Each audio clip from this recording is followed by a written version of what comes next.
Hey, stop growing microgreens. I mean it. All right? Cut it out. Stop.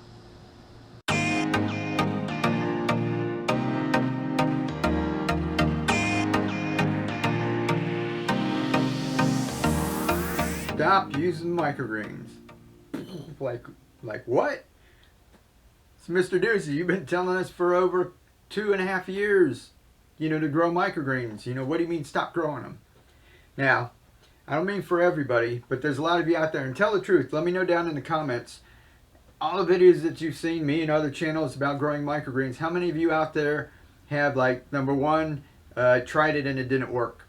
Number two, how many of you have tried it and experimented with it and it just wasn't for you and you quit? And number three, if you do grow microgreens on a consistent basis, and if you do, how much do you grow and how much do you eat?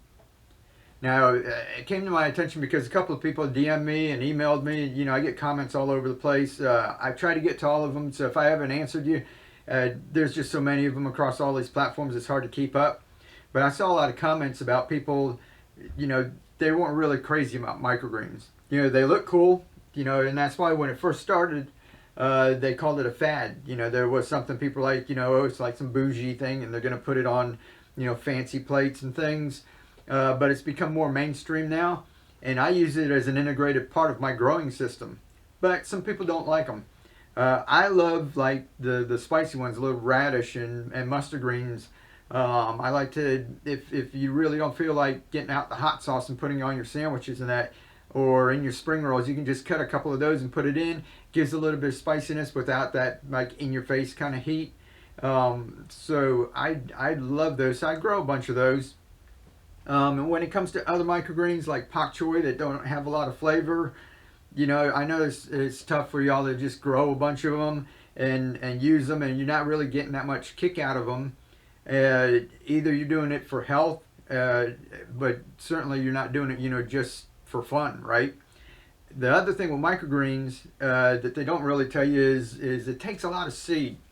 If you just go up to the home improvement store and you buy seed for the little seed packets and you try and grow microgreens to fill up like a tray about this big, it's going to take a couple of packets, and you're talking about, $7, $8, $9, $10, for a little thing of microgreens. So that'll break the bank if you're doing it that way. So you have to go and buy your microgreens in bulk, and usually from, like, where I use True Leaf Market, Sprout House, Johnny Seeds. There's a bunch of different places that you can get your seeds. I love True Leaf Market. Their product is awesome, and I get almost 100% germination rate on it, and a fantastic product. So I've been using them. And if I don't go and buy it in bulk, I'm not going to be able to afford it. Now, so some people might not want to do that. If you're not going to eat microgreens, if you, like I said, tell me down in the comments if you do eat microgreens. If you're not going to eat microgreens, I don't want that to keep you away from still growing baby greens. And these were grown from seed in the same containers, the self-watering containers that we do. We grew these that are, we're doing a test in the Exo Tower. Those were grown from seed and all the stuff that's outside. So you can go and buy your sprouts and seeds. Let me go ahead and get one here. All right, or bags like this, like 1 pound bags. This is our broccoli seeds. We eat a lot of broccoli sprouts and broccoli microgreens. If you're not buying them like that, you're wasting a lot of money if you're doing it. Now this, I can get close to 100 portions that are good enough for this little 5x5 grow mat. So if you're talking about $25, for that, and you're getting 100 portions, you're talking about 25 cents a piece. So it comes out, it's a lot more cost effective like that. If you spend $25 on, like, broccoli, either you're going to eat a lot of broccoli, or you're going to spend a lot of money because you want variety. So if you go and you get just 6 different varieties, you're talking $150 worth of seed. Now, it might last you a while, but still, that's a little bit of an investment. So some people start and they just try to go up to the home improvement center or Walmart and get seeds there and try to start. That's good to experiment with. I did that in the very beginning. And, so some people, it's not worth it to them. You really got to be into it if you're going to go and buy over $100 worth of seed and just keep stuff going and going and going. Now, if you don't want to do that, but you want leafy greens, each one of these, when you take like a tablespoon of this you're talking about literally hundreds of plants in here, right? So microgreens are very small. Now, if you want to take those, you could take this and you can plant out loads and loads of plants, just like if you were planting it in a traditional garden. You know, how many seeds, how much broccoli could you plant with that out in a traditional garden, right? So don't let it keep you from growing all of this other wonderful stuff because you don't get into microgreens. So what we're going to do to help all of you, we're going to plant some out in here, and I'm not going to pack it in as dense as we do microgreens. We're going to plant them with the thought that we're not going to eat very many microgreens. We're going to take most of those and we're going to plant them in downspouts, and within a few weeks we're going to grow a bunch of baby greens and then take it further from there if y'all want. We're going to use some of our little containers. That's a little sippy cup. I'm using that one over and over. This thing's nice and durable and tough. I love that, and it looks cool once that's got a little bit of greens. Show you a little picture. It's awesome in there.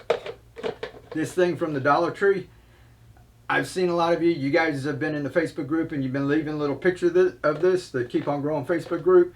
It's awesome. Lots of you went out and bought these. It doesn't have to be this exact shape either. It's just anything you can go, when you're walking around, you look at it and you go, oh, that lid looks like I can flip it over and it'll sit in there. And it's got a little bit of a lip. I can toss a little bit of soil in there and get my microgreens going. Take a look around. It doesn't have to be this exact shape. That's what this sippy cup is. The lid fits on it that way. I was just looking at it and going, well, there's a little indentation, and yeah, by golly, it fits in there. And pick it up and give it a try and experiment. So, there's people doing that, or these, I know you guys have got these out there everywhere. If not, you can go into the Dollar General. I think I saw these. These are in Walmart. Dollar General, you can get like 10 of these for like $6 or something. They're called meal prep containers. And if you want to really get a bunch of them, you can order them from a place like the Webstaurant store, Restaurant Supplies and things, or Costco. And you can get like 50 or 100 of these at a time. We're going to plant these out, and we're gonna plant them a little more sparse. It's not going to be packed in like microgreens, so it's not going to grow and look like a nice full thing of microgreens where the plants are holding each other up. And you can't keep them like that too long anyway. It's microgreens are meant to be eaten when they're like their very first cotyledon, the first two little leaves, and when they get into their first true set of leaves, that's when they turn into baby greens. That's about the max you can harvest like a microgreen without you actually having problems with this kind of stuff. We're going to plant them out. They're not going to be packed in there. It's going to be a little more sparse, so they're going to grow. And then we're going to take those and plant them in the pool noodles. And you see a bunch of pool noodles here. And the reason why we use those is because that's cheap. You take one of those and you can get 48, 50, even more. If you cut them down less than an inch a piece, they're 4 foot piece. You can get up to 60 or 70 out of there if you go down to like 3/4 of an inch each. Comes out to less than 2 cents a piece, so you can use that to put your microgreens in, plant them into downspouts. And we're going to go outside and I'm going to show you. We're going to plant one of these out, not real thick like microgreens, and we're going to plant it out. It's going to be just a minimal amount of seeds, and I'm going to show you how many kale we plant out. We're going to plant some of that. We're going to plant my wife always likes having cilantro around, basil and different things, but we're going to take a look at the kale. So you guys don't get confused, and there's a bunch of different things. We're going to plant out a bunch of these, then we're going to let them go, and then we're going to go out in the garden. We're going to plant some of these into downspouts, and that's what I want you guys to do. And you're going to see that you can put them in these when they're microgreens, set it, forget it. You're going to be able to leave these for about a month. Don't even mess with it. We're going to be growing them right now in the heat right now.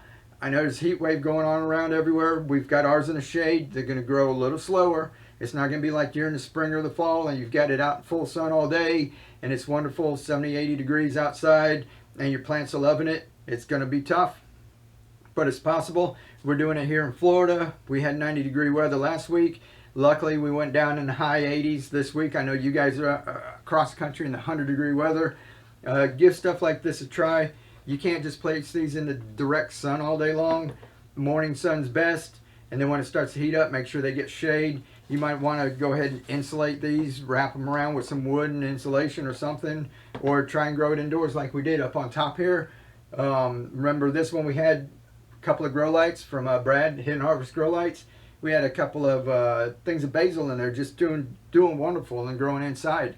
So even if you're in one of those places where it's 100 degrees, as long as you got air conditioning going in your house, you can go ahead and set something up and you can still enjoy some of your own food. So if you like microgreens, you know, by all means, keep buying them. Let me know if you're doing that. Keep buying them. Keep doing them. But if you were like me in the beginning when I went over and I tried to get some, you know, I went to buy some. If I went to look at a bag of seeds and it was like 20 or 30 bucks, you know, and these are the more common ones. The more exotic things that you try, the higher the prices. And some of them is just going to blow your mind and be like 40, 50, 60 dollars for like a pound of seed. It depends on, you know, how big or small the seeds are. So things like sunflower and corn and peas are going to come in these big bags because the seeds are a lot bigger. But smaller things like amaranth and basil are like really tiny, so you won't need like a pound of them. You can get like a couple of ounces. So you're gonna have to experiment. But when I was doing that, I was like, I'm like 30 bucks, you know, to grow some microgreens. You know, that's crazy, but you don't realize how many you get out of there. So either you gotta buy it in bulk and it's gonna last you a little while, or if you're gonna do smaller things like get your seed packets from the home improvement store, plant them out and use this system to transfer your stuff in here. You don't have to have a garden. You don't have to have a bunch of planters. You don't have to have things sitting all over the place trying to grow a bunch of seedlings. All you need is a couple little takeout containers, and you can grow you some kale and basil and collards and lettuces and what have you, and grow them, your little seedlings. And you don't have to grow them to the transplant stage. All you got to do is just grow them to little microgreens. Take your pool noodles, transfer them into this, and you can enjoy leafy greens, I'm telling you, all year long. So yes, I know it's hot out there right now and you don't want to think about gardening, but I want you to know that it is possible. It takes a little more work, a little more precaution, but it's still really rewarding. And especially when you see a lot of people just going, you know, I'm not doing it, you know, it's just way too hot. And if you can do some yourself or do some inside, you know, it's just a wonderful feeling to provide for yourself. And I want to thank everybody as usual. I got some more messages. I get messages from people, you know, all around the world. And thank you guys for sharing it and helping other people. And it's not just people sharing this video. A lot of you out there are actually going over and learning how to do this. And you're making your own containers and you're giving them away for free. Some people are making them and setting up community gardens. There's all kinds of stuff that y'all are doing, so we're really getting the word out. And you know, that's my thing, is I want to teach the world how to feed itself. You know, all of you might not feel that way, or you might just want to grow food, which is fantastic if everybody just want to grow their own food. But the people who get in on it and want to spread this and want to put good out into the world, you know, it's a wonderful feeling. And thank you all very much. I'm having a ball, and every time I get, you know, messages, it just lights up my day.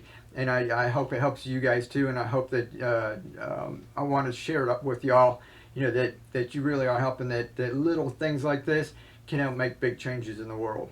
Alrighty, you guys get out there, live to inspire, keep on growing, be the change. We'll catch you next time.